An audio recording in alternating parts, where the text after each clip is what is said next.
ये देखो भाई, टंकी में जुगाड़ कर रखा है, जुगाड़ का कूलर बना रखा है। ये होती है ना नॉर्मल टंकी, उसमें कूलर का जुगाड़ कर रखा है। ये हमारा हिंदुस्तान। तो भाई हम यहाँ रुके हुए हैं, हम देखते हैं यहाँ पर क्या होता है गाड़ी में। तो दिक्कतें अगर आ रही है गाड़ी के अंदर, देखो क्या होता है। तो hey guys, welcome back to my channel. कैसे हैं आप लोग? आज हम बहुत मस्त और ज़बरदस्त होंगे भाई। कल हमने जो गए थे काल भैरव वाले मंदिर, सारे मंदिर तो देख लिए थे। काल भैरव वाला जो मंदिर था वो रह गया था, क्योंकि वहाँ पर बहुत ज़्यादा भीड़ थी और शनिवार होता है, शनिवार को बहुत ज़्यादा भीड़ रहती है। तो भाई अब जो है हम जाने वाले हैं काल भैरव के मंदिर जा रहे हैं भाई। स्पेशली सुबह को 5 बजे होगी, 5 बजे 5-6 इतना बजे सुबह जल्दी जल्दी जाओगे तो आपको दर्शन अच्छे से मिल जाएंगे, क्योंकि दिन में बहुत ज़्यादा भीड़ हो जाती है। सुबह सुबह जाओगे जल्दी दर्शन मिल जाएंगे। तो वही अब हम निकल रहे हैं यहाँ से करीब करीब आधा घंटा लगेगा, आधा घंटा लगेगा काल भैरव के मंदिर। 5:30 बजे। तो अब हम बात करने वाले हैं काल भैरव के मंदिर के इतिहास के बारे में। ये मंदिर शिप्रा नदी के किनारे बना है और शहर के सबसे पवित्र मंदिरों में से एक माना जाता है। इस मंदिर का भैरवगढ़ के नाम से भी जाना जाता है। मान्यता यह है कि इस मंदिर का निर्माण राजा भद्रसेन ने करवाया था। सकट पुराण के अनुसार में इस मंदिर का उल्लेख मिलता है। इस मंदिर भगवान काल भैरव का वैष्णव स्वरूप में पूजा जाता है। यहाँ भगवान काल भैरव को शराब चढ़ाई जाती है। इस मंदिर से जुड़ी कई कहानियां हैं। काल भैरव को कहर का कोतवाल माना जाता है। काल भैरव को ग्रहण की बंधाई दूर करने वाला होता है। काल भैरव से जुड़ी और कई बातें हैं, जैसे काल भैरव भगवान का शिव का रौद्र रूप।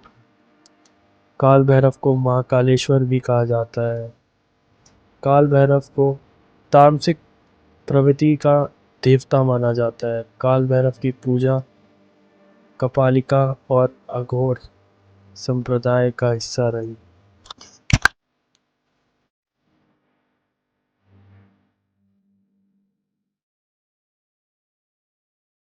तो भाई ये पूरा मंदिर बना हुआ है काल भैरव का। पहले से ही लाइन लगनी शुरू हो जाती है, जैसे कि मैंने आपको दिखाया है पूरी वीडियो में।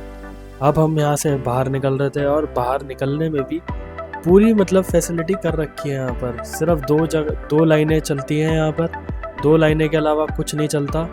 कोई जाने का और कोई रास्ता नहीं है, यही 2 लाइनों का रास्ता है और सीधा एग्जिट आप कर सकते हो। सिंगल गेट दे रखा है एग्जिट का। तो भाई अब हम निकल चुके हैं। हम उज्जैन से, हमारा पहले प्रोग्राम था नासिक जाएंगे, पर बीच में क्या हुआ, मम्मी ने बोला या तो ओमकारेश्वर लेके जाओ, क्योंकि नासिक का बन नहीं रहा था, कुछ बन नहीं रहा था। एक हमारा जो ड्राइवर साहब है वो थोड़ा हाथ में मतलब मेरा भाई है, वो तो हम प्यार से बोलते हैं, साहब भी तो लगाया है उसमें तो उसके हाथ में थोड़ा दर्द हो रहा है। तो वो कह रहा है कि भाई मैं नासिक तक तो शायद ही चला पाऊंगा। कह रहे पहले ओमकारेश्वर चलते हैं मंदिर में। तो ओमकारेश्वर का भी हमारा तुरंत एकदम से ही बना है, नहीं तो हमारा नासिक का मंदिर, नहीं तो हम दिल्ली ही जाते हैं वापस। पर अब हम ओमकारेश्वर जा रहे हैं, फिर उसके बाद का कुछ पता नहीं है कहाँ जाएंगे कहाँ नहीं जाएंगे। इसके हाथ पे डिपेंड करता है कितना बढ़िया चलता है, ठीक हो जाता है। हाथ का दर्द ठीक हो जाता है तो हम चले जाएंगे। अगर हाथ का दर्द नहीं होता, लेकिन पापा तो जाएंगे। है पापा, जा रहे हो ना आप? तो कोई नहीं, आपको तो आने ही करा दो। तो इसलिए और पापा को ओमकारेश्वर के दर्शन करा के फिर आगे दिखाते कहाँ जाता है, हमें खुद नहीं पता। अब हम यहाँ से निकल चुके थे। जो उज्जैन से ओमकारेश्वर है वो 140 से 150 किलोमीटर के करीब है, पर वहाँ के जो रास्ते में रोड्स है वो सिंगल लेन रोड भी बना हुआ है, डबल लेन भी बना हुआ है, और तो और रोड पे कंस्ट्रक्शन भी चल रही है। तो जाने में थोड़ी सी दिक्कत हो सकती है, क्योंकि कई रोड्स जो हैं वो अभी भी अंडर कंस्ट्रक्शन है, जिससे वो सिंगल लेन रोड बन जाता है और कई जगह डबल लेन है। बट हमें ज़्यादातर सिंगल लेन ही रोड मिला और ज़्यादातर कंस्ट्रक्शन में रोड मिला, और बहुत ही छोटे रोड मिले थे। कई शहरों से गुजर रहे थे, कई गाँव से गुजर रहे थे रोड। वो सीधा जा रहे थे ओमकारेश्वर मंदिर। भाई इसी जाम से दिक्कत है, ये इतना जाम लगा हुआ है यहाँ पर जाने के लिए, और साइड से काट काट के निकालना पड़ रहा है। ये देख रहे हो भाई, लेफ़्ट साइड से। अब क्या है, लेफ़्ट साइड से करोगे तो आगे, अब देखना आप आगे हमें जाम मिल जाएगा। देखो हमें राइट काटनी पड़ेगी, अब कोई निकलने देगा नहीं। और ये लोग मानते नहीं है, सीधा सीधा रास्ता निकाल ले तो ज़्यादा बढ़िया है। अपने इनके पीछे पीछे चल देते हैं। और भाई बहुत ज़्यादा जाम लगा हुआ है यहाँ पर, कम से कम 1-1.5 घंटा तो इस जाम में निकल जाएगा। भाई 1 घंटा हो चुका है, सिर्फ मात्र 200 मीटर तक आगे तक गए हैं और भाई जाम की तो पूछो मत भाई, इतना जाम लगा हुआ है यहाँ पर। और तो और अब देखो ये क्या करेंगे, अब कुछ लोग ऐसे होते हैं मतलब एक लाइन में नहीं चलेंगे, वो क्या है 3-3 4-4 लाइन बना लेंगे। 3-3 4-4 लाइन बनाने के बाद भी क्या करेंगे, अब राइट से काटेंगे। राइट से काटेंगे ना, जैसी राइट से काटेंगे भैया उधर से आ रही होती है गाड़ी और इधर का भी हो जाता है, तो इसलिए वो जा नहीं पाते। तो भाई मेन वजह तो जाम की यही बनती है, यही लोग होते हैं, ऐसे लोग जाम बना देते हैं, करते हैं बोल सोचते हैं कि 5 मिनट जल्दी पहुंच जाएंगे, भाई साहब 15 मिनट लेट करवा देते हैं, अपना खुद भी हो जाता है और हमें भी कराते हैं। तो मेरी सबसे ये गुजारिश है भाई, सीधी सीधी लाइन में चलाओ, इधर उधर जाओगे और लेट हो जाओगे कोई फ़ायदा नहीं है। सीधी लाइन जो चल रही है लाइन में चलते रहो, सीधा सीधा सीधा। ओवरटेक करोगे आगे निकलोगे, तुम्हारा भी जाम, तुम भी जाम में फंसोगे, हम भी फंसाओगे जाम में, और कुछ नहीं है। तो भाई अब हम जो पहुंचने वाले थे ओमकारेश्वर के, हम स्टार्टिंग में पहुंच गए थे। आपको बोर्ड भी सामने दिख रहा होगा, ओमकारेश्वर 1 किलोमीटर दिखा रहा है। अब क्या है कि 1 किलोमीटर हमें ना पैदल जाना होता है यहाँ से, मतलब गाड़ी पार्क करनी होती है, गाड़ी पार्क करके अंदर से रास्ता है, वो मैं अभी दिखाऊंगा आपको। बेसिकली जो हमने पूछा था, यहाँ से हम अंदर गए थे, अंदर जाके हमें 1 किलोमीटर के अंदर अंदर पार्किंग मिल जाती है। तो मेरी रिकमेंडेशन ये है कि आप स्टार्टिंग में ही लगा लो पार्किंग में। आगे लगाओगे आगे भी मिल जाएगी, ऐसा नहीं आगे नहीं मिलेगी, आगे भी मिल जाएगी, बट स्टार्टिंग में लगा लोगे तो आपके लिए ईजी हो जाएगा अंदर जाना मार्केट में, क्योंकि पहले मार्केट पड़ेगी पूरी, फिर उसके बाद आपका ओमकारेश्वर में लाइन में लगना पड़ेगा। सारी चीज़ें मैं अभी आगे बताऊँगा। ये जो आप लेफ्ट और राइट में देख रहे हैं ना, ये सारी पार्किंग है। राइट साइड में भी पार्किंग है, लेफ्ट साइड में भी पूरी प्रॉपर पार्किंग बना रखी है। आगे अगर आप जाओगे ना, सीधा सीधा जाते रहोगे, आपको पावर प्लांट का बोर्ड दिखने को मिल जाएगा, दिख रहा होगा आपके सामने, पावर प्लांट का बोर्ड है। वहाँ से वहाँ पर से कोई नहीं जा सकता, ना कोई आ सकता, वो पावर प्लांट है आगे जाके। तो भाई फाइनली हम पहुंच चुके हैं, 5 घंटे लग गए हमें पहुंचने में यहाँ पर। क्या हो गया? हाँ तो भाई मैं कहा था, मतलब हम फाइनली पहुंच चुके हैं, हमें 5 घंटे करीब लगे हैं यहाँ पर पहुंचने में। और रास्ता ठीक है, मतलब बीच से अभी बन रहा है रास्ता, तो काफ़ी अच्छा हो चुका है रास्ता मैंने आपको दिखाया भी था कि रास्ता ठीक भी है, कई जगह ठीक है, कई जगह बहुत ज़्यादा ख़राब है। हमें 5 घंटे लगे पहुंचने में। हमें यहाँ से क्या है कि पार्किंग में हमें लगानी पड़ेगी, और पार्किंग के बाद हमें पता चलेगा कि कहाँ कितना टाइम लगेगा। वैसे आधा किलोमीटर कह रहे हैं, तो आधा किलोमीटर में देखते हैं कितना टाइम लगता है, देखते हैं। बाकी आपको मैं दिखाता रहता हूँ कितना टाइम लगेगा। आधा मतलब कह रहे 2-3 घंटे लग जाएंगे हमें यहाँ पर, आधा किलोमीटर करीब है, 2-3 घंटे लगेंगे वहाँ पर, तो देखते हैं बाकी। तो अब हम एंट्री ले चुके थे और एंट्री लेते ही हमें मार्केट, चारों तरफ मार्केट दिखाई देती है। राइट साइड में पूरी मार्केट लगी होती है और लेफ़्ट साइड में जो था वो भवन बना होता है, जो कि सरकारी होता है। यहाँ पर रहने खाने पीने की सब सुविधा होती है और ये सरकारी बना होता है। यहाँ पर आपको रूम्स मिलना बहुत ही मुश्किल होते हैं यहाँ पर।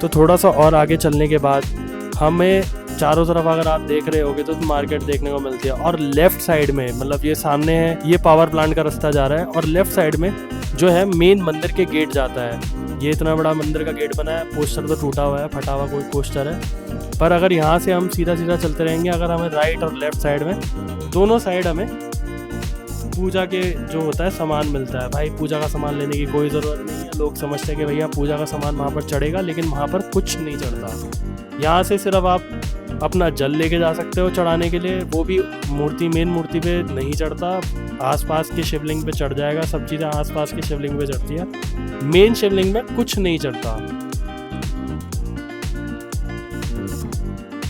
तो भाई ये जो ब्रिज है ना भाई, ये मेन ब्रिज है, यहाँ से ओमकारेश्वर का रास्ता जाता है।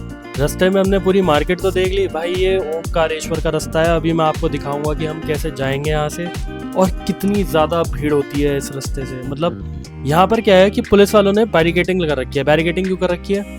आगे का जो रास्ता है ना, आगे के रास्ते में क्या है कि भीड़ ना हो जाए। वो पुल बना हुआ है, एक ब्रिज बना हुआ है, ब्रिज पे भीड़ ना हो जाए, तो इसके चक्कर में जो है बैरिकेडिंग हो रखी है, पुलिस वाले तैनात किए गए हैं। इतने लोगों को कहा जा रहा है कि यहाँ पर आप मार्केट देख सकते हैं और आगे 2-3 मंदिर है, वो चीज़ें देख सकते हैं। आगे भी 2-3 मंदिर हैं, लेकिन हम वहाँ नहीं गए, वहाँ भी देख सकते हैं।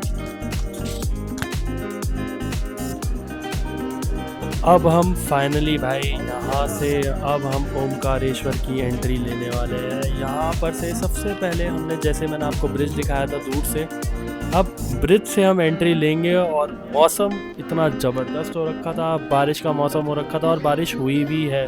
लोग वहाँ पर फ़ोटो खिंचवा रहे थे। राइट साइड में जो था वो डैम बना हुआ था और लेफ्ट साइड में पूरा ओमकारेश्वर का व्यू आता है। अभी आपको देखने को मिलेगा राइट साइड में जो है वो डैम है, ये जो प्रॉपर ब्रिज बना हुआ है। आप लेफ्ट साइड की जगह देखोगे वहाँ पर आपको पूरा ओमकारेश्वर का व्यू मिलेगा। ऊपर देखो पहाड़ी है, पहाड़ी की अगर हम राइट साइड देखेंगे, राइट साइड में हमें पूरा डैम देखने को मिलेगा और यहाँ पर रास्ते में पूरे झंडे देखने को मिल जाएंगे। भाई हवा इतनी ज़बरदस्त चल रही थी, मज़ा आ गया था भाई हवा। तो मौसम इतना ज़बरदस्त हो रखा था। हम जहाँ से गए थे और जहाँ कहाँ आए, वहाँ जिस साइड से थे हम, वहाँ धूप हो रखी थी और यहाँ जो मौसम हो रखा था इतना ज़बरदस्त हो रखा था भाई, बहुत ज़्यादा ज़बरदस्त। अब हम बात करने वाले हैं ओमकारेश्वर ज्योतिर्लिंग के बारे में। भगवान शिव से जुड़े द्वादश ज्योतिर्लिंग में मध्य प्रदेश स्थित ओमकारेश्वर का चौथा स्थान आता है। यहाँ पर भगवान शिव नर्मदा नदी के किनारे ओम के आकार वाली पहाड़ी पर विराजमान है। हिंदू धर्म में ओमकारेश्वर ज्योतिर्लिंग को लेकर कई मान्यताएं हैं और सबसे बड़ी मान्यता ये है कि भगवान भोलेनाथ तीनों लोक का भ्रमण करके प्रतिदिन इसी मंदिर में रात सोने आते हैं। महादेव के इस चमत्कारी और रहस्यमय ज्योतिर्लिंग को लेकर यह भी माना जाता है कि इस पावन तीर्थ पर जल चढ़ाए बगैर व्यक्ति की सारी तीर्थ यात्राएं अधूरी मानी जाती हैं। देखो यहाँ मार पिटाई हो गई है। देखो मैं देखो यहाँ मार पिटाई हो गई।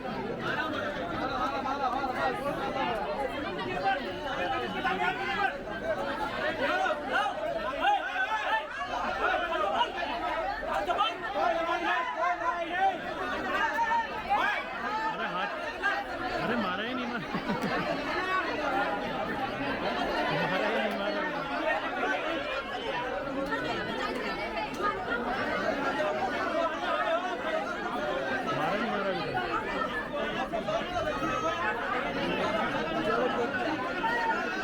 छोड़ दो। वीडियो से मैं आगे बढ़ने से पहले हम बात करने वाले हैं क्राफ्ट्स एंड मार्ट्स के बारे में। भाई ये एक ऐसा स्टोर है जहाँ आपको हर तरीके के प्रोडक्ट्स मिलेंगे। आप इधर उधर जाओगे सिंगल प्रोडक्ट ढूंढने के लिए, बट ये एक ऐसी वेबसाइट है यहाँ आपको कपड़े, जूते, इलेक्ट्रॉनिक आइटम सारी चीज़ें मिल जाएंगी भाई। और तो और बहुत ही डिस्काउंटेड रेट पे है। आपको अमेजन फ्लिपकार्ट पर मिलता है, उससे भी ज़्यादा डिस्काउंट जो है क्राफ्ट्स एंड मार्ट्स में मिलेगा। क्राफ्ट्स एंड मार्ट्स पे आपको clothing items, drones, electronic, watches, सारी चीज़ें देखने को मिल जाएंगी भाई। और वो भी 70 to 80% डिस्काउंट पे, वो भी दिवाली ऑफर है। 70 to 80% ऑफ मिल रहा है भाई।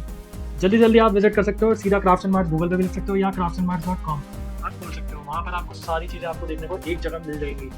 और अगर आपको फिर भी कोई है, नंबर फ्लैश कर रहा होगा, व्हाट्सएप आप कर सकते हो, कॉल कर सकते हो, सारी चीज़ें आपको उस चीज़ में बता दी जाएंगी। आपको अगर डायरेक्ट ऑर्डर करना है, हमारे पास ब्रांडेड आइटम्स भी होते हैं। और आपको सोनी, सैमसंग, जितनी भी चीज़ें अगर आपको चाहिए हो, ड्रोन्स चाहिए हो, ओरिजिनल ड्रोन्स जो DJI के ड्रोन्स है वो चाहिए हो, आप सीधा कॉन्टैक्ट कर सकते हैं। नंबर फ्लैश कर रहा है, जल्दी कॉन्टैक्ट कर लो और बहुत ही कम रेट पे आपको हमारी वेबसाइट पे चीज़ें देखने को मिल जाएंगी। आइए महाशिवरात्रि के पावन अवसर पर महादेव के इस दिव्य ज्योतिर्लिंग की पूजा का धार्मिक महत्व है और लाभ के बारे में विस्तार में जानते हैं। 33 करोड़ देवताओं संग विराजत है भगवान शिव। ओमकारेश्वर ज्योतिर्लिंग मध्य प्रदेश के इंदौर शहर से लगभग 78 किलोमीटर दूर नर्मदा नदी के किनारे स्थित है। यह एकमात्र है जो नर्मदा नदी के उत्तर में स्थित है। यहाँ पर भगवान शिव नदी के दोनों तट पर स्थित हैं। महादेव को यह पर ममलेश्वर व अमलेश्वर के रूप में पूजा जाता है। धार्मिक मान्यताओं के अनुसार ओंकारेश्वर ज्योतिर्लिंग के आसपास कुल 68 तीर्थ हैं और यहाँ भगवान शिव 33 करोड़ देवी देवताओं के साथ विराजमान हैं। महाशिवरात्रि के अवसर पर इस मंदिर में शिव भक्तों की सारी भीड़ दर्शन और पूजन के लिए उमड़ती है। इसी को ध्यान में रखते हुए इस साल महाशिवरात्रि के अवसर पर भगवान शिव का यह ज्योतिर्लिंग 24 घंटे के लिए खुला रहेगा। ओंकारेश्वर मंदिर के बारे में मान्यता है कि यहाँ पर दर्शन एवं पूजन करने पर व्यक्ति के सारे पाप दूर हो जाते हैं। महादेव के मंदिर के कई सारे रहस्य हैं, जैसे महाकालेश्वर ज्योतिर्लिंग की भस्म आरती की तरह ओमकारेश्वर मंदिर की शयन आरती विश्व में प्रसिद्ध है। हालांकि ओमकारेश्वर ज्योतिर्लिंग में भगवान शिव की सुबह, मध्य और शाम को 3 प्रहरों की आरती होती है। मान्यता है कि रात्रि के समय भगवान शिव यहाँ पर प्रतिदिन सोने के लिए आते हैं। मान्यता ये भी है कि इसी मंदिर में महादेव माता पार्वती के साथ चौसर खेलने आते हैं। यही कारण है कि रात्रि के समय यहाँ पर चौपड़ बिछाई जाती है और अज्ञानजनक तिरके से जिस मंदिर के भीतर रात के समय परिंदा भी पर नहीं मार सकता, उसमें सुबह चौसर और उसके पासे कुछ इस तरह में बिखरे हुए मिलते हैं।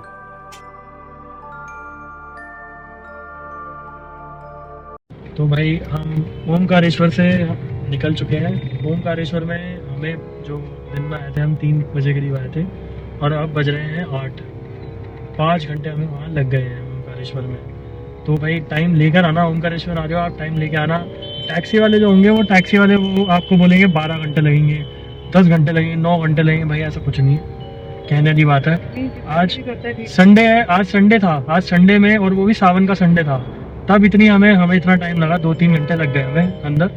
बाकी थोड़ा बहुत हमें वहाँ पर और टाइम लगा होगा, घाट वगैरह जाने में, वहाँ पर उसमें टाइम लगा था। बाकी तो हमें और कहीं टाइम नहीं लगा। हम एक जो है, कौन सा था मम्मी वो मामला, मामलेश्वर के दर्शन नहीं करे थे, बाकी हमने सारे दर्शन करे।